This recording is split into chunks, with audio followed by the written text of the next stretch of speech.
remember what the first kind of tool, I mean, what the first tool or what the first thing was that you sort of started to modify to mess around with when you were sort of, in the beginning process of that? Do you have a recollection of sort of that first thing you tackled?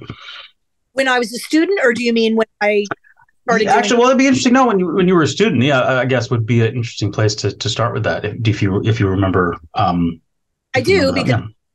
it's the same for both, Oh, because okay. it's setting tools, because they don't make setting tools that are made to fit your hand. Normally, jewelers do a huge amount of modification to their setting tools, which is fine if you already know how to do that. It's actually no big deal. But when you're a beginner, you don't, or you don't do it very well, and then you start having problems. And who do you blame? The tool or yourself? You blame yourself. You're like, oh, I'm bad at this, blah blah blah. And meanwhile, your tool is just crap. So Right. that's really the first thing that I wanted to tackle, because I remember that from being a student. None of this is easy. And if you have a tool that doesn't work when you're a beginner, you don't know that it doesn't work. So you blame yourself, and then you maybe get turned off from making jewelry. So to me, it's like, it's all part of this support of students that, like, A, this isn't easy, and B, like, how about we make it, though, as easy as it can be, so people don't have to struggle more than they should. That's a really good point, though. I mean, the fact that you do run that risk of feeling of, especially as a student, and especially as you're starting to learn something. If your gear isn't working out, you tend to blame yourself. Like, I don't know how to use this yet. So that's Yeah, an that's interesting thought. Yeah, I can see how it can definitely turn people off. In that respect. There's and obviously we're in a position where we put out things like the buyer's guide or the source book of edition of the MJSA journal, which is full of all these new products and tools and stuff.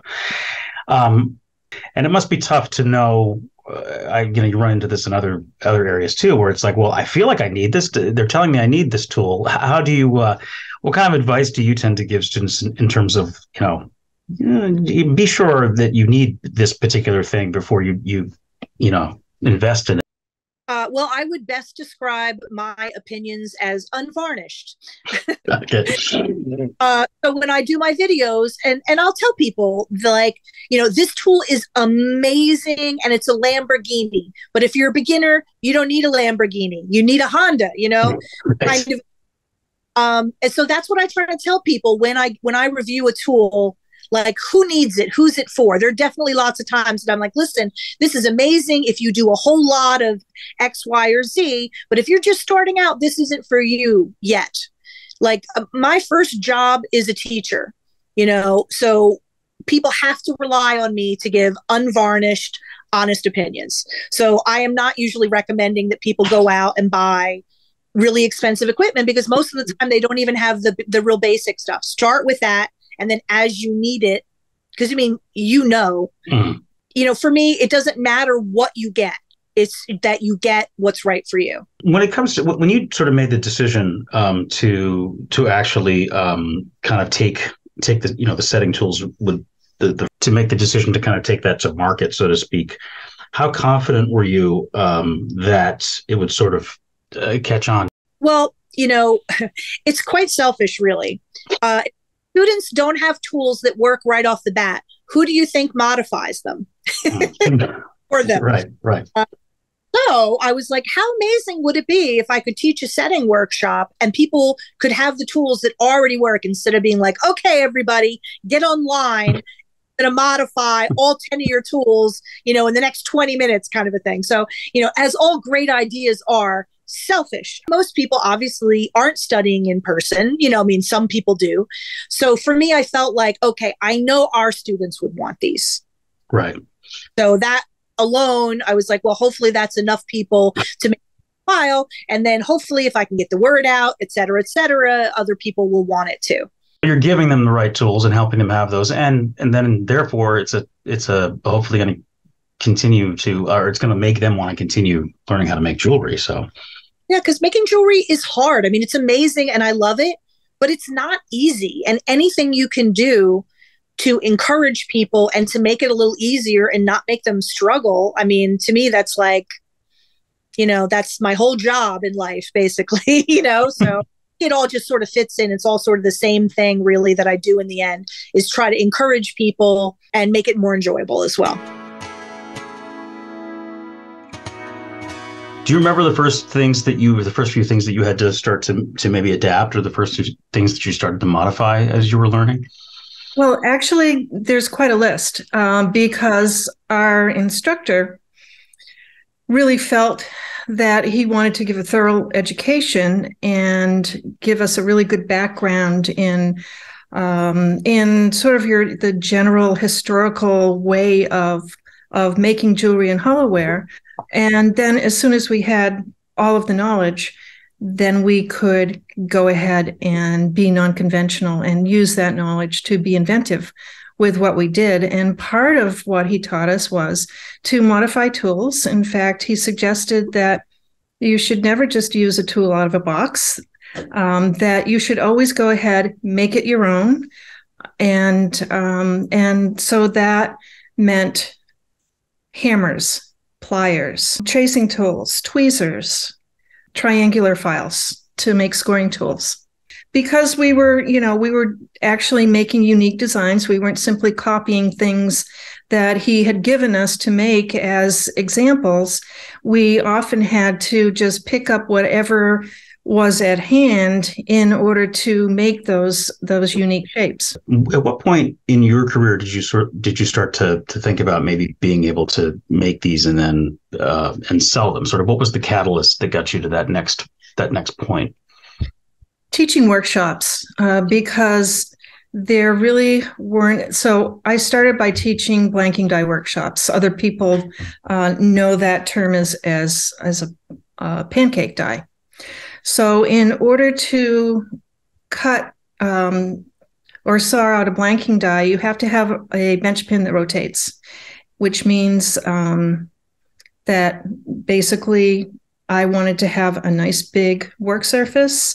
I wanted to be able to clamp my jigs that I use as part of my making my jewelry to that tool. And there was really nothing out there that would allow me to do that. And there were a couple of commercially made products that just really didn't work for me for one way or another. And in teaching, I needed to have multiples of bench pins in order to teach my workshops, which could be anywhere from, 8 to 12 people. So I had to figure out how to get that done. And so that really was the start of it all. What was sort of the next phase of getting it to a place where you could start selling these things? Was it to find somebody who could make them in more of a quantity, or what was sort of the next step there? Well, that was the next step, because part of my business plan was to develop these workshops to be able to teach around the country. And of course, when I first started, it was, I want to say like 2006, 2008. There was no Zoom then, so it was all an in-person situation. Sure. I was teaching out of my home studio and also traveling to various locations to teach. And so I needed a quantity and found someone to manufacture for me. What is your process these days for when you're sort of developing new ideas and things come up, and things that you decide to take to that sort of prototyping stage? How has that changed in terms of, or making updates to existing tools? But what is the process like now for you? So it's really the same. I always start with a drawing, and then sometimes I will make a prototype, and that might be out of wood, wax, metal if I have, any spare aluminum, kicking around, something soft enough that I can work quickly and develop an idea. And also if it's more of a 2 or a 3 part item, I want to be able to see how those parts fit and interact. Are some of these ideas born out of the work, the jewelry work that you're doing, or things that you're trying or experimenting that have led you to a place where you say, oh, wait a second, I need something that will sort of help me with this particular project? How does the creative process work? Is it just a matter of sort of stumbling on these things as you're working on different projects, or is it feedback from from people that you're teaching? Maybe it could be a little bit of all that, I suppose. So it is actually a little bit of all that, but primarily, it started with my jewelry making process. And, necessity being the mother of invention, of course, whenever I needed to make anything in duplicate, I wanted to make sure that those duplicates were precise. So I had to make a jig or a tool in order to make that happen.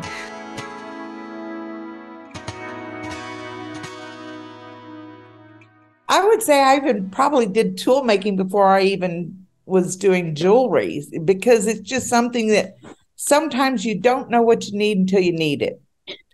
And if I only had something that would do this, and that's right. Where it usually starts. And if there isn't one available, then it's easy if you know a little about tool making. And steel is a wonderful metal in itself. So do I remember the first one? No, it may have been something like putting a needle into the end of a pencil into the eraser to have that hold that, or, there's always some kind of little tool that if I just had this. So that's really where it does start. I enjoy making the tools, but I'm really more into teaching or into creating than I am tool making, but it's more of the demand. Like it started with, I would take my tools to a workshop. And then, my students all borrow them. Okay, sure, I'll sell you one, sort of thing. And then it just kind of expanded from that point. And I even had some people try to make certain tools, and it's like they don't quite get what I need. Mm-hmm. So therefore, I have to make it. And that's like those little half-round pliers, for example.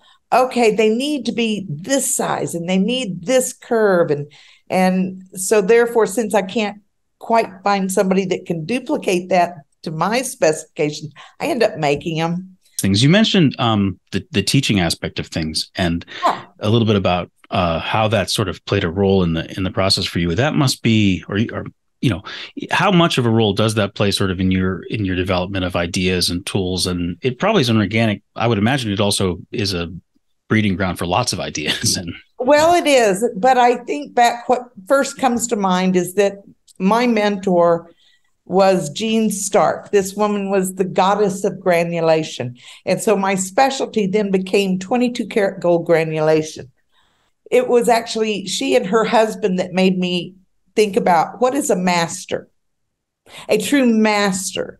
Now in Europe, there are master goldsmith, masters at certain, but you go through an apprenticeship. There is a true master to achieve the master. But what is a master?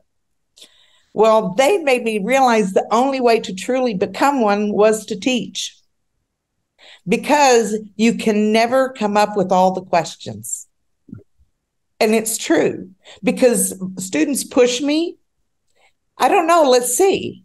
Some of the tool making and the things that you've done with that have come out of, just the process of you creating your jewelry or teaching and things like that. Has there been a case where students or other jewelers have ever sought advice about like tool making or product ideas? Like, hey, I want to do something with this. What should I do? Actually, yes, they have. And I have helped a few. And the thing being, if there is a need and there is nothing to fill that need, it's just like anything.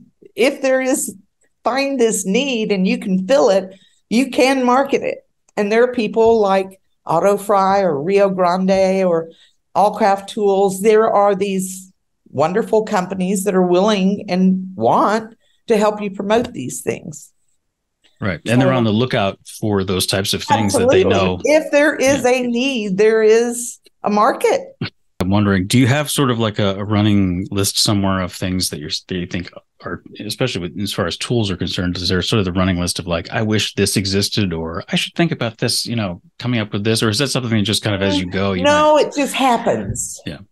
It doesn't happen until the need comes, because I just have too many other things other than, what tools could I make?